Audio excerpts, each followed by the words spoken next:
Hello বন্ধুরা, welcome to my channel let's create with me. ভিডিওর শুরুতেই সবাইকে জানাই শুভ রথযাত্রা। আজকে আমরা দেখব জগন্নাথ, বলরাম, সুভদ্রার এই মূর্তিগুলি তৈরির কমপ্লিট প্রসিডিওর। তার সঙ্গে সঙ্গে শুনে নেব পৌরাণিক কাহিনী এই মূর্তিগুলি তৈরি করার। ব্রহ্মপুরাণ অনুযায়ী শ্রীকৃষ্ণ তার ভক্ত রাজা ইন্দ্রদ্যুম্নের সম্মুখে আবির্ভূত হয়ে পুরীর সমুদ্র তটে ভেসে আসা একটি কাষ্ঠখণ্ড দিয়ে তার মূর্তি নির্মাণের আদেশ দেন।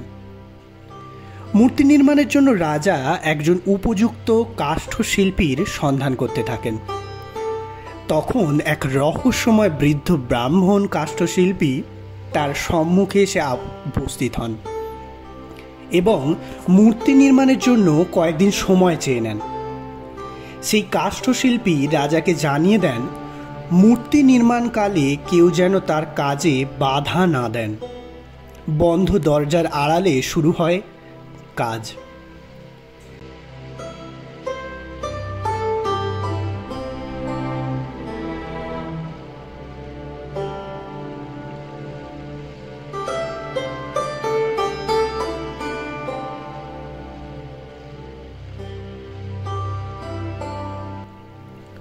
প্রতিদিন তারা বন্ধ দরজার কাছে যেতেন এবং শুনতে পেতেন ভিতর থেকে খোদাইয়ের আওয়াজ ভেসে আসছে।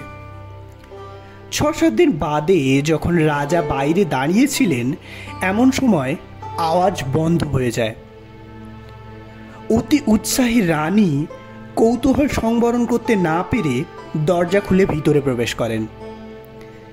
দেখেন মূর্তি তখনও অর্ধ সমাপ্ত এবং কাষ্ঠশিল্পী অন্তর্ধৃত।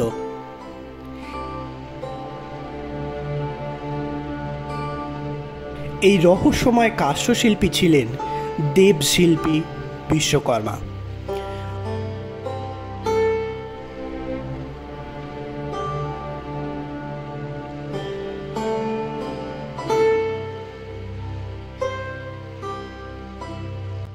মূর্তির হস্তপদ নির্মিত হয়নি বলে রাজা বিমর্ষ হয়ে পড়েন। কাজে বাধা দানের জন্য অনুতাপ করতে থাকেন। তখন দেবর্ষি নারদ তার সম্মুখে আবির্ভূত হন। নারদ রাজাকে সান্ত্বনা দিয়ে বলেন অর্ধসমাপ্ত মূর্তি পরমেশ্বরের এক স্বীকৃত স্বরূপ। এই অসম্পূর্ণ রূপেই পূজা শুরু করতে বলেন।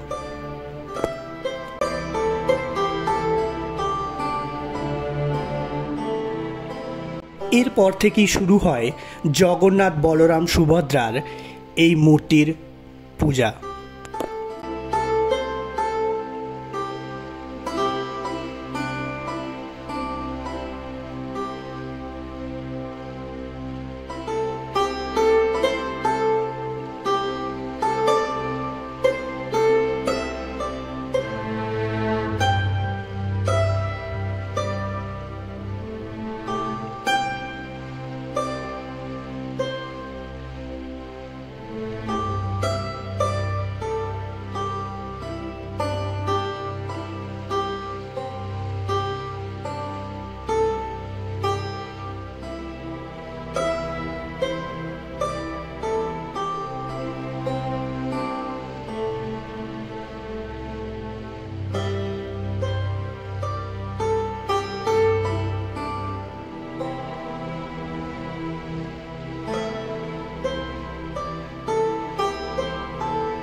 এবার শুনে নেওয়া যাক রথযাত্রা প্রচলনের ইতিবৃত্তান্ত।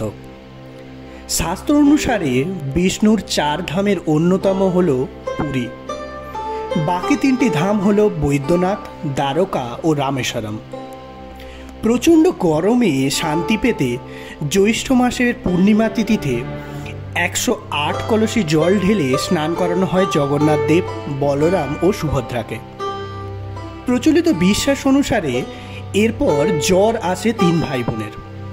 সর্দি জ্বরের কারণে 15 দিন তাদের অন্য একটি কক্ষে আলাদা রাখা হয়। রাজবৈদ্যের দেওয়া পাঁচন খেয়ে তারা সুস্থ হন। তারপর রথে চড়ে মাসির বাড়ি বেড়াতে যান জগন্নাথ, বলরাম ও সুভদ্রা। তাদের এই যাত্রাই রথযাত্রা নামে পরিচিত। প্রতি বছর কাঠ কেটে নতুন রথ তৈরি করা হয়। অক্ষয় তৃতীয়া থেকে শুরু হয় এই রথ নির্মাণের কাজ। কোনো সাধারণ কুঠার দিয়ে এই কাঠ কাটা হয় না। প্রথা মেনে এই কাঠ কাটা হয় সোনার কুঠার দিয়ে।